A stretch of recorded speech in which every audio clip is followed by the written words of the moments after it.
8 years ago, I uploaded a video titled Personal. 5 years ago, I uploaded another video titled Personal. And now in current day, 2024, we're about to start 2025. Here's another update. It's pretty cool to be able to go back 8 years ago, 5 years ago, and rewatch content and be like, wow, that's where I was. It's kind of like a, online journal entry. But I want to do a talk about some stuff here because I feel like I just owe it to people. You guys may recall back in 2000, I think it was, last part of 2023. I think it was between November and December, I uploaded a video titled, I am retiring from YouTube sometime in 2025. And when I made that upload, I meant what I said.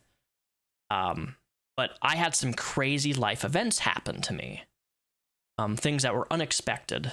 Because I uploaded that video with the sole intention of just completely devoiding myself from the internet because I was planning a different stage of my life. I was planning on getting married in 2023, and then that completely, utterly fell apart. Things happen, right? Nobody's really business, but things just fell apart, didn't work out. So I went into 2024 with this mindset of, hey, I'm entering a new relationship. And in this new relationship, I had my head on my shoulders. I had a brand new job, a fantastic job that could support a family, that I have great benefits, that, I had a lot to offer with this career path that I was going down, which I'm still involved in. And then another dramatic situation happened to me, huge, in 2024. Of this year, summer of 2024. And I was so mentally all there. I had my head on my shoulders. I knew exactly what I wanted. I entered a new relationship. And within the span of less than 24 hours, everything just exploded. I'm not going to go into specifics of it, but it was more traumatic than any situation I have been in any past relationship in the last 33 years of my life. And it completely shaped everything. It completely sent this year of 2024, it sent me on a downward spiral up here. Not here. Here's healed. I've done a lot of healing in my personal life. In my heart, this is good. But as of current moment, December 21st, up here, it's not so good. I know I'm being vague, and it's nobody's business. I just went through something horrible, traumatic, and for like the third or fourth time now, I have had my trust completely destroyed. I'm 33 years old, and every time I get to the point where I can trust somebody fully again, I get absolutely fucked on. And it has taken a toll on me mentally. And again, one of the reasons that I even uploaded my retiring from YouTube is because I wanted to get married. I was entering a new relationship, and then I wanted to propose, I would have been proposed a second time. I would have proposed for somebody and then it not work out. And before that second proposal, I would have been engaged a second time. Everything just fell apart in less than 24 hours. And I was so mentally and convinced in my heart and in my mind that this is going to work. I have everything that a person needs, everything that a person wants financially with a job, a career. This person's going to be my new life partner. And again, things don't always work out. I'm 33 years old, and in the last 7 years, I've been in multiple different relationships, and the last two, I really wanted to get married in 2024. I thought that was going to happen. It did not. I was, engaged in 2023. I was hoping to get married. It did not.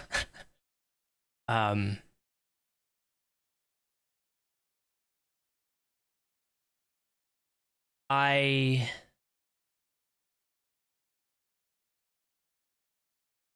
I've been struggling a lot. November was really hard for me because I've been working this new job and I work crazy hours. I work almost 60 hours a week, anywhere around 55 to 60 hours a week. I work a lot of overtime, pays amazing, great benefits, has a pension, great career, right? And it's left me with no time for anything, no social life.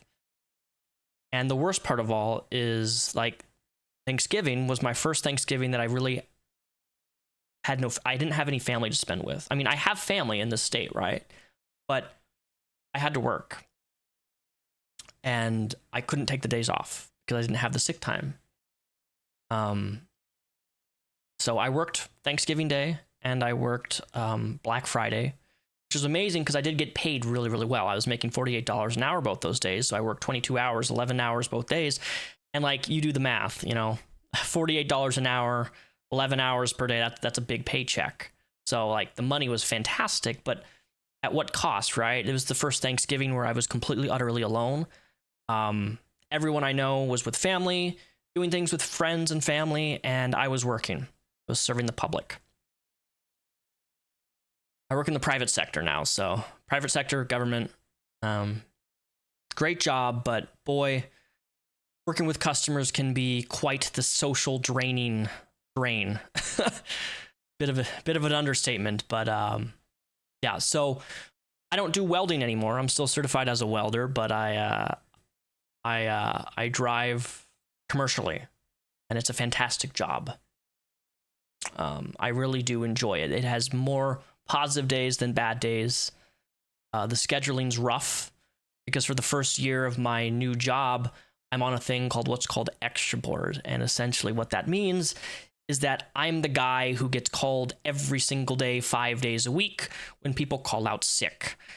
And a lot of people call out sick with my job. So I'm doing other people's work constantly. And what's rough, and I don't really know of many jobs that do this, is that every single day at exactly 3 o'clock, I have to check on this app my report time. And my report time can start at 1 a.m. all the way to 4 p.m. the following day. So I do that 5 days a week. I have to check this app. I look at my assignment time on when I start. And it's been rough. There are times where I have a 1 a.m. start and I can't fall asleep until like 9 o'clock at night. And then I start at 1 a.m. and do a 10-hour shift, sometimes an 8-hour shift. Sometimes I'll have a 14-hour shift. And then I get off of work, and then in less than 8 hours the following day, I got a 3 a.m. starting time. And then the next day, I start at 10 a.m. the following day. It's rough because I don't have scheduling consistency. You know, like most people work a 9 to 5, you start at 8 a.m., you get off around 4, 5, p.m.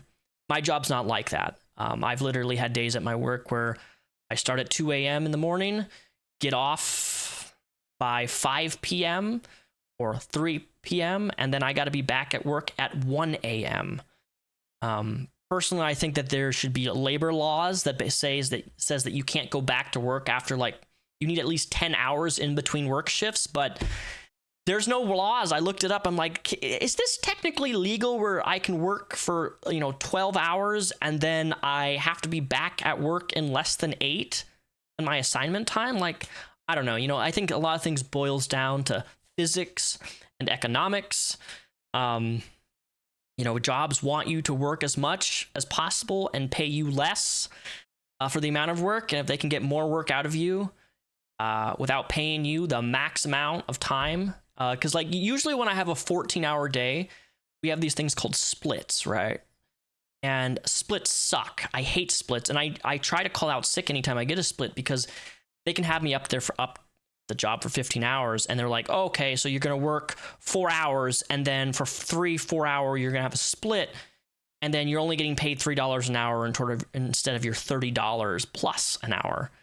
So they just want you at work and they pay you $3 an hour to sit around and you can't do anything. You can't go back home, at least with my commute, because my commute to work is significantly longer than most people. I don't live 10 minutes away. I live like a 30, 40-minute drive.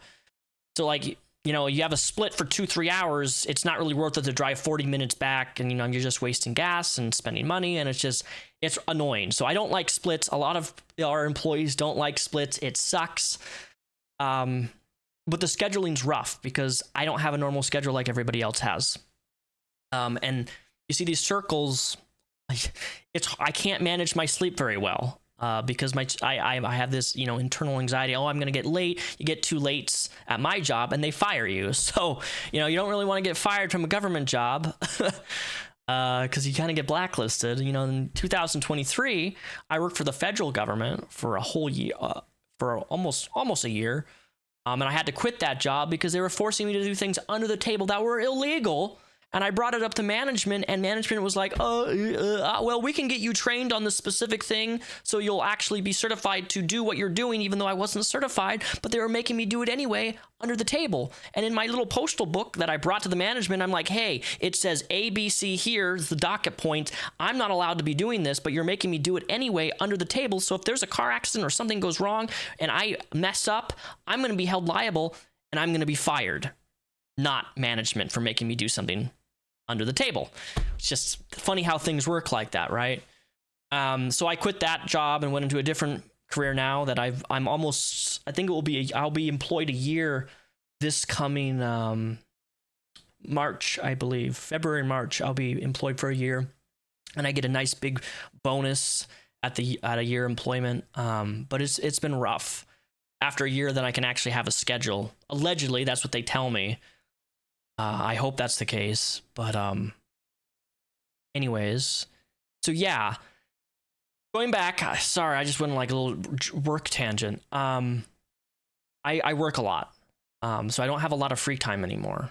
I get 2 consecutive days off. Those are Mondays and Tuesdays up until March, and then March my schedule will change again for my days off, but 2024 has been rough.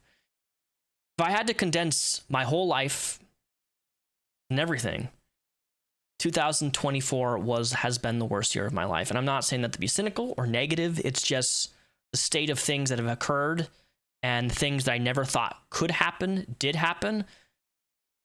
And here is good, but here is not. I keep going through the same pattern where I fall for somebody hard. I will do everything I possibly can to be the best person for somebody else. I'm a bit of a people pleaser, and I will go above and beyond for the people that I love and care for. And then in the end, I get the shit of the stick, and I get betrayed, and I get shit on. This has happened not once, not twice, not 3 times, but it just seems to be that's the stage of my life and the people that I choose in my life. And because of these past experiences, it's put me in this state of like wanting to give up on people. Give up on relationships, give up on dating, to give up on why even try to get married if the last 2 times I was going to get married didn't work out. I want to be married. I'm sorry, I do. I'm to that point. I'm ready to settle down. And in this day and age, dating apps, oh my God, you know what it's like to get on dating apps after you haven't been with somebody for like years physically? It's weird, man. It's super strange to me. I have to put in my bio, not into hookup culture, right? Like I'm craving human connection, but a lot of these dating apps, it's just so superficial, and people don't want to get to know people. People ghost people for ridiculous reasons. Like I always tell people that I'm trying to get to know them. Like I work a lot, and if I don't reply to you right away, it's not because I'm ignoring you. It's because I work. I'm a commercial driver. I can't check my phone. I have 9 cameras on me all day long at work. I can't hold a phone, and I shouldn't because it's illegal to begin with and it's dangerous. But if I pick up my phone like this, they have AI in the cameras now. It will detect that I'm picking up my cell phone, and I'm going to be fired, and I'm going to be suspended from my job for 6 months. It's not worth it. And a $5,000 fine. It's not worth it, right? And I tell these people I'm trying to get to know, I'm like, if I don't reply right away, It's not me ignoring you. I work a lot. So please. And then they blocked me because I didn't reply to them fast enough. Even though I prefaced, I'm like, hey, I work a lot. Or, you know, I think that the biggest thing is like, I was talking to somebody, right? I matched with somebody on Tinder. We spoke for a couple days, and we were just talking about video games, really, you know, basic stuff, because I love video games. I'm going to be gaming till I'm 89 years old, literally. And we talked about this game called Web Fishing. I don't know if you've seen it on Steam. Super fun little game, kind of like Animal Crossing, but way better in my opinion. And this girl was like, hey, I really want to play web fishing. I see that you're playing. And I'm like, you know what? I'll buy the game for you. $5. It's $5. I don't care. I make 35 almost plus dollars an hour, right? It's $5 is nothing. Bought the game for her. I hit her up. I'm like, hey, let's play. It's my day off. She blocked my number and then deleted me off Steam after I sent her the video game and she accepted it. And I'm just like, and mind you, this person was like 25. And I'm just like, what did I say? What did I do? Did you just use me for a $5 video game and then you just blocked me? And then I'm thinking about maybe this person had a boyfriend, right? Maybe they were in a relationship and I don't know people's circumstances, but it's just, I've had situation after situation like this where I'm trying to get to know somebody and then they just, nope. They just stop replying. They ghost it. Online dating has made social relationships, it is decaying actual physical contact of sitting down with somebody and talking. You're not going to convince me otherwise. Maybe that's an old man take or something, but like, I want to sit down and actually have a conversation with somebody and just get to know someone. But to even get to that stage is such a challenge on these social media apps, because people either have their Cash App in their bio or they're like, I want you to be 6'5" in height. And then you match with them and they're like, how tall are you? And then you're like, I'm not 6'5". And then they unmatch you. It's like, okay, well, you know, this is where we are. You know, I want to go to bars and try to meet people, but at the same time, my job, I'm so socially exhausted because I deal with customers all day. Like, I can't. I'm so socially exhausted. Me going to a bar and then talking to more people because I talk to people 5 days a week. I'm an introverted person to begin with. So my social battery is just wiped. And my 2 days off I have, that's my time to recharge. The dating world in your 30s is rough, man. It is crazy. I just want human connection with people.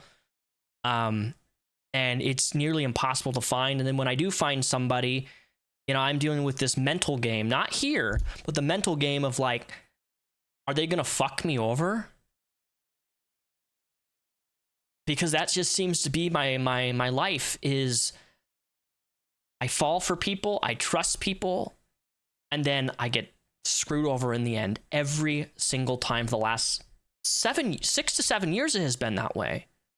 You know, I can only think of one relationship where I wasn't completely absolutely in the end. Like, relationships don't work. I get it. But why am I always the person who just gets shit on? Like, I don't want to shit on anybody. And I don't after relationships. But I always get just treated terribly in the end. And people do terrible things. And then I sit there and I'm like, why me? How do I keep ending up in the same circle of loop of dysfunction where I give everybody my all?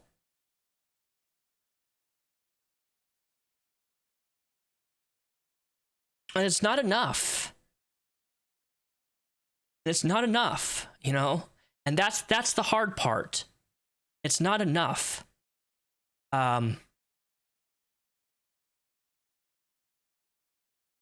It's not enough.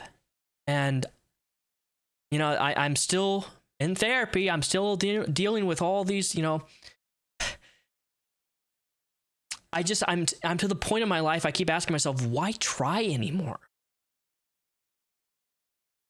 Why try to be vulnerable and open up and care and fall in love again if it's just the same repetitive cycle Why am I attracted to these people, and why do these people get attracted to me in the first place? I don't know. We accept the love we think we deserve, that cliche quote.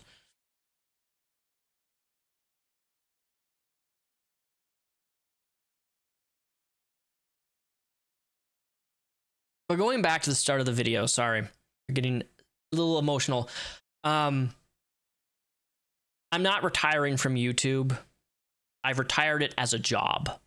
I don't make YouTube videos as a career. This is just for the fun for me. I like shit posting. I like playing video games. I don't take this channel seriously as much.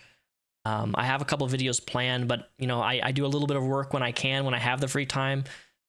I do have some videos coming out, but when they come out when they come out, because I'm too busy, right? I just don't have the time that I used to have when I made this a career, and I don't want to make this a career because I enjoy my other job, and having my other in real life job is a good social detachment from YouTube, and it's a great balance of having, you know, I do some YouTube when I have the free time, but it's not my life anymore. You know, I'm not waking up thinking, oh my God, I got to figure out what video to make this week. I don't have that stress anymore because I know every single week or every 2 weeks, I'm getting a paycheck, and the paycheck's a good paycheck. It's consistent. It's not like with YouTube where you're like constantly looking at your ad revenue and seeing how much you're making this month, and you're just constantly stressing. People who do YouTube full time, man, unless you're bringing in hundreds of thousands of views, it's rough out there. And I know what the stress that you're dealing with. And I really advise anybody wanting to do YouTube, don't make it your career. Okay. If there's one piece of advice that I can give to you as a viewer, as somebody who maybe you're big on TikTok or Instagram or whatever, do not make your social media your job. If it brings revenue, internal revenue, that's awesome. But don't make it your job. Always have a backup plan, okay? Have a backup plan. Go to trade school. I don't know, get your CDL. Do something to where you can have something to fall back on. Because it's not worth the stress that you put yourself in by relying upon revenue through the internet, right? Please heed my warning. Don't make this a career. Don't do what I did and waste years of your life making something out of a career that ultimately, you know, you're not happy with, or you don't want to keep doing. Because I'm never making YouTube ever a career ever again. It's just not going to happen. You know, this coming summer, there is a chance, and I'm not exaggerating when I say this, that I may be going to Antarctica. I know that's a gigantic jump. There's a chance of that. I'm waiting on my application right now. If I don't get it, then I'll apply the following year again. But one of my goals, one of my dreams is to go to Antarctica and work for a bit. And I think it would just be a wonderful place. It's one of my top dreams is to go to visit Antarctica, be there for 3 months, work. I don't care if it's paid or not, you know. I really enjoy doing volunteer stuff out of the USA. It's something that I really enjoy doing. A lot of people don't even know that I do stuff like that, but it's something that I thoroughly enjoy. And hopefully my application's accepted. We'll see. But yeah. So I'm trying to think, what else is there? I've talked about relationships. I've talked about my new job. I've talked about where I'm at mentally. Yeah, I don't know if this resonates with anybody, but this has been my update. So if you get the chance and you see me live streaming on here, I have started live streaming once a week on my days off, and it's been really fun because I hadn't live streamed on this channel in over 6 years. And I really enjoy live streaming because it just gives a more natural, personal connection, whereas like uploading a pre-recorded video like this, it's just really hard for me to connect with people on the internet. Where live streaming is just way more interactive and is enjoyable for me. So if you see me ever live streaming, feel free to check in. Even if I only have 10 or 20 viewers, I don't do it for the viewers. I do it because I enjoy it. And I like to interact. Even if there's one person in a chat just chatting with me, I'm happy with that, right? It's for fun. This channel is for fun now. And I can finally just be me and not have to worry all the time about uploads and things like that. And it's just work life and YouTube life, having a balance. I haven't had that in over 10 years, so it's a nice change. And yeah, so also if you expand the description box of this video, I do have a new Discord. I deleted my Discord 2023, but I have a new one. It's primarily for video games, so if you play video games, feel free to join it, you know, play some games. I'm in there quite frequently. I do stream stuff on there, movies and stuff, sometimes anime. I stream on there too when I have the time. I'm pretty interactive in there, so if you want to join my Discord, it's linked down below. I'll have the URL will be there for 7 days before it expires. But I think that's all. Thanks for watching, guys. Not retiring. Oh, and before I end this, another thing people were allowed to ask me was like, I mentioned in my quitting YouTube that I was going to sell my YouTube channel. That is not happening. I met with a financial advisor, and they advised me not to sell my YouTube channel, even though I did have several offers for over 100,000. I'm like, no, you know what? At the end of the day, I built this channel, and it would be an insult for me to sell it and have it rebranded by somebody else for quick cash. And plus, from a long-term view perspective, I can generate more revenue as a side hustle, which is what this is now, than if I was just to sell it to somebody. So don't worry, I'll still be around on the internet. Thanks, guys, if you watched this video all the way through.